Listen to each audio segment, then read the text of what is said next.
안녕하세요. 우리 주변의 특별한 감동 사연을 바탕으로 재구성한 스토리를 전달하는 감동의 바다입니다. 구독과 좋아요, 알림 설정은 영상 제작에 큰 힘이 됩니다. 끝까지 시청 부탁드립니다. 깐깐한 미국의 싱글맘이 어느 날 집에 설치한 CCTV를 보는 순간 자신의 눈을 의심하면서 쓰고 있던 안경을 벗고 다시 한번 보았다고 하는데요.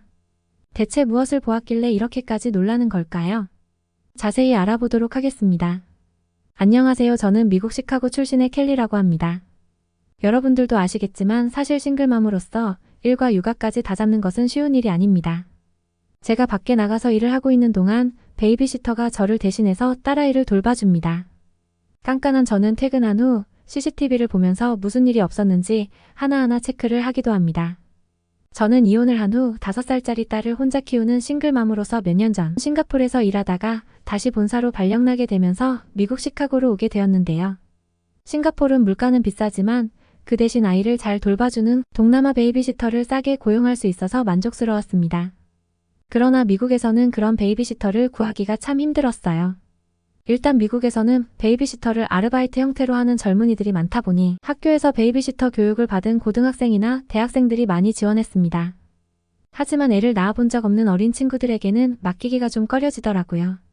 게다가 당연한 거겠지만 임금도 미국인이라서 그런지 싱가포르에서 고용했던 베이비시터보다 훨씬 비쌌습니다. 시급이 비싼 거야 나라와 국적의 차이가 있으니 이해는 하지만 정작 저렴한 가격에 고용했던 베이비시터보다 시원찮게 애를 본다는 게 마음에 걸렸습니다.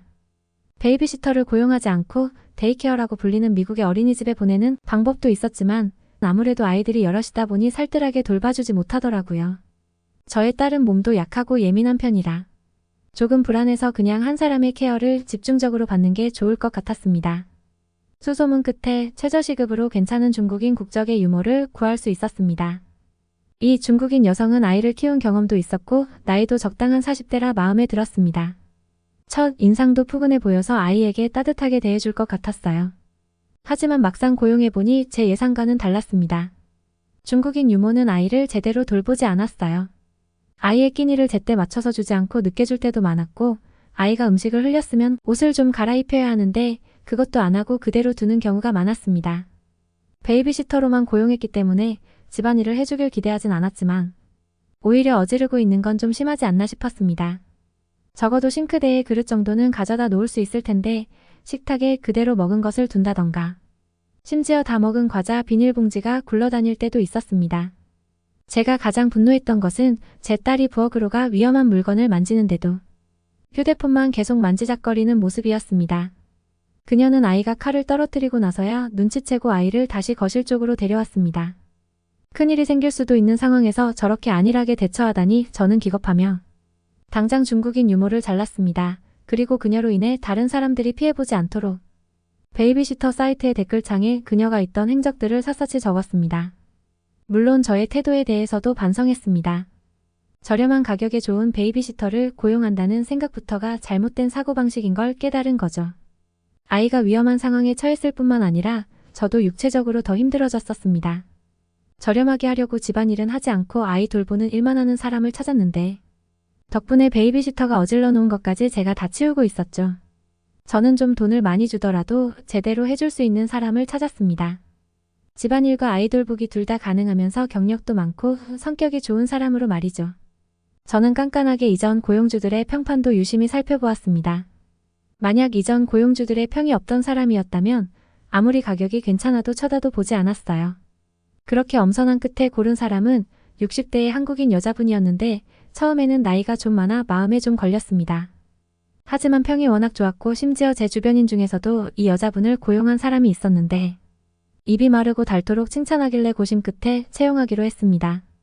아주머니는 선한 인상에 교양도 있어 보여 첫인상은 꽤나 괜찮았습니다. 일을 시켜보니 집도 깨끗하게 청소하고 아이한테도 신경을 많이 쓰는 것 같았습니다. 다만 또 다른 문제가 생겼습니다. 무슨 한국식 음식을 먹이겠다고 냄새가 많이 풍기는 음식을 하지를 않나. 한국 동요를 가르쳐줘서 아이가 하루 종일 알 수 없는 말로 노래를 부르고 다니지를 않나. 알파벳 단어도 아직 모르는 아이인데 한글을 가르쳐주지 않나. 영 하는 짓이 마음에 안 들었는데 그렇다고 자르기에는 애매한 경우였습니다. 그러던 어느 날 집에 설치한 CCTV를 보는데 저는 제 눈을 의심하지 않을 수 없었어요. 그날은 평소보다 늦게 퇴근한 날이라 아이가 자는 시간에 퇴근했는데요. 가끔씩 야근을 하는 날에는 이렇게 베이비시터가 딸아이 잠자리까지 봐주곤 했어요. 원래는 낮에 어떻게 지내는지 보고 밤에는 어차피 자고 있겠지 싶어서 CCTV 영상을 끝까지 다 보진 않는데 그날은 어쩌다 보니 밤에도 어떻게 자는지 보게 됐습니다. 저는 아이를 재운다고 하면 베이비시터가 자장가를 불러주거나 동화책을 읽어주는 정도일 거라고 생각했는데 세상에 딸아이와 한 이불에서 같이 잘 거라고는 생각도 못했습니다. 딸 아이가 잠자리에서 뒤척임이 심해 혹시라도 떨어질까봐 일부러 큰 침대를 사주긴 했는데 그게 실제로도 2인용으로 쓰일 거라고는 상상도 못했습니다. 딸아이가 잠든 뒤 1시간 정도 되자 베이비시터는 밖으로 나와 집안 정리를 했습니다. 저는 이걸 대체 어떻게 해야 할지 골치가 아팠습니다. 미국에서는 보통 아기 시절부터 부모와 따로 자는 걸 교육시키고 저 또한 그랬습니다. 베이비시터들 또한 같이 자는 경우가 거의 없었기 때문에 당연히 따로 잘 거라 생각했고요. 그런데 이렇게 같이 자는 습관이 들면 나중에 혼자 자는 게 너무 힘들어져 버릴까봐 걱정되기도 했고 또 이것을 업무의 연장이라고 할 수 있는지 의심스러웠습니다. 고민 끝에 주변에 아이 키우는 지인들에게 조언을 구했습니다. 그동안의 한국 아주머니의 육아 도우미로서의 행동과 밤에 같이 잤던 것에 대해서도 말했어요. 그런데 제 지인들의 생각은 저랑 달랐던 모양입니다. 오히려 저보고 외국인 쓰면서 우리 문화에 다 맞추려고 하면 안 된다라고 했습니다. 그게 불만이면 미국인을 써야지 어쩔 수 없는 부분이라고 했습니다. 아주머니가 아이와 함께 자는 건 한국의 문화 자체가 어릴 때는 부모와 같이 잠들기 때문에 한국인 아주머니도 똑같이 하는 거라고 말했습니다. 자기도 동양인 베이비시터를 쓰고 나서 알게 된 사실이라며 원래 동양의 문화 자체가 아기를 따로 재우는 미국과는 다르다고 말했어요. 어차피 5살이 되면 킨더가든, 즉 한국으로 치면 유치원 단계인 학교에 입학해 낮잠 이불을 가지고 다니면서 혼자 자는 법을 배울 텐데 벌써 초조해하지 말라고 했습니다.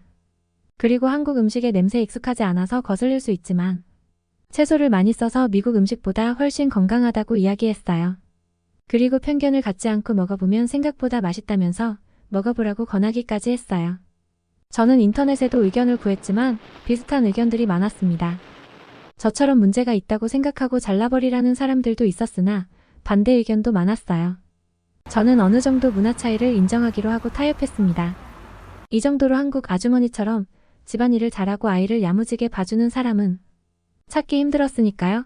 지인들의 조언대로 베이비시터가 만든 음식도 한번 먹어봤습니다. 그 전까지는 손도 안 대던 음식들이었죠. 맨 처음 먹어본 건 된장국이라는 음식이었는데 냄새가 거부감이 들어서 처음엔 일부러 코를 막고 먹었는데 생각보다 감칠맛 나고 국물 맛이 괜찮았습니다. 무엇보다 아침에 국과 밥을 먹고 나오니 속이 든든하다 할까요?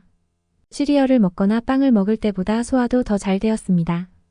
그 뒤로 저도 베이비시터가 만들어준 음식을 먹기 시작했습니다. 그러고 나서 몇 개월쯤 지났을까요? 저는 아이에게 긍정적인 변화가 생기고 있다는 걸 알아차렸습니다. 평소에 자주 아팠던 우리 아이는 예전과 다르게 잔병치레 같은 건 하지도 않았고 야채들도 더 잘 먹기 시작했어요. 처음에는 한국 음식에 있는 야채만 먹었는데 어느 순간부터는 샐러드도 잘 먹기 시작했어요. 또한 투정이 많고 제가 집에 들어와도 뚱한 반응을 보여주던 아이는 어느 순간부터 제가 집에 오면 마중을 나와 인사를 하기 시작했고 인사도 90도 각도로 하는 모습이 기특했습니다. 한국인 베이비시터는 예절과 질서를 중시하는 문화권에서 자란 분이라 항상 인사를 하는 걸 무척 중요시 하더라고요. 제가 출근을 할 때도 반드시 저에게 인사를 시키도록 했습니다. 그것이 습관이 되니 이젠 한국 아주머니가 말하지 않아도 알아서 하기 시작한 것이죠. 학습적인 부분에서도 긍정적인 효과를 느꼈는데 베이비시터가 영어가 유창한 한국인이다 보니 한국어랑 영어를 동시에 배우는 이중언어 효과가 있었습니다. 우리 아이는 킨더가든 즉 유치원에 들어가기 전인데도 불구하고 벌써 약간씩 글자를 읽기 시작했습니다. 어려운 단어나 문장은 당연히 힘들었고 쉬운 단어 정도였지만 그것만으로도 만 4세에 이 정도 해낸다는 것은 정말 대단했습니다. 미국 내의 각 주에 따라 다르긴 하지만 미국 아이들은 대략 만 5세 정도에 킨더가든에 들어가며 그때의 알파벳을 배우는 아이들이 많았거든요. 처음에는 알파벳보다 한글을 먼저 배우는 거 아닌가 걱정스러웠는데 괜한 우려였습니다. 한국인 베이비시터는 미국인 아이에게는 영어가 먼저라는 걸 정확하게 인지하고 계셨고 기본적으로 영어를 더 많이 썼습니다. 다만 아이가 워낙 한국인 베이비시터와 한국 동요를 좋아하다 보니 자연스럽게 한국어에도 호기심이 생겨 조금씩 한국어를 알려주게 된 것이었습니다. 그런데 저는 처음엔 그 상황을 모르고 한국어를 먼저 가르친다는 식으로 오해하고 있었던 것이죠. 아이는 간단한 한국말과 함께 한글의 자음과 모음을 순서대로 쓸 수 있었습니다. 어찌됐든 부모 입장에서 두 가지 언어를 전부 다 한다는 건 좋은 것이었습니다. 더 어릴 때부터 우리 아이를 봐온 저희 부모님조차 아이가 예전보다 웃음도 많아지고 건강해진 것 같다며 성격도 훨씬 활달하고 씩씩하게 변한 것 같다면서 좋아했습니다. 굳이 단점을 뽑자면 저보다 베이비시터를 더 좋아하고 주말만 되면 언제 한국 아주머니가 오냐고 투덜거린다는 점이었지만 그런 일이 생긴다는 건 그만큼 베이비시터분이 아이를 잘 봐주고 있다는 증거겠죠. 저는 그때서야 다른 문화권에서 온 유머를 쓰는 게 더 좋을 수도 있다는 사실을 깨닫게 되었습니다. 특히 한국처럼 예의를 중요시하고 건강한 음식을 먹으며 밤에 함께 잠을 잘 정도로 애정과 케어를 중시하는 문화권에서 자란 아이들의 경우 오히려 미국식 육아보다 더 좋을 수 있다는 생각이 들었어요. 현재 우리 아이는 만 5살이 되어 킨더가든, 한국으로 치면 유치원에 해당하는 교육과정에 들어가 학교에 다니고 있습니다. 그리고 학교에 돌아와서는 여전히 한국인 베이비시터의 보살핌과 사랑을 받으며 몸과 마음이 건강한 어린이로 자라고 있습니다. 혹시 이 사연을 읽는 분들 중에서도 미국에서 베이비시터를 고용하고 싶으시다면 한국인 베이비시터를 꼭 추천할게요. 제가 들려드릴 이야기는 여기까지입니다. 여러분은 처음엔 마음에 들지 않았던 한국인 베이비시터에 대한 생각이 180도 바뀐 미국인의 이야기를 어떻게 보셨나요? 저희가 전달해드리는 사연이 시청자분들의 하루에도 작은 힘이 될 수 있었으면 좋겠습니다. 즐겁게 보셨다면 소중한 댓글 많이 남겨주시고 구독과 좋아요 부탁드립니다. 그럼 더 좋은 영상으로 찾아뵙겠습니다. 지금까지 한국의 가슴 따뜻한 이야기를 전해드리는 감동의 바다였습니다. 끝까지 시청해주셔서 감사합니다.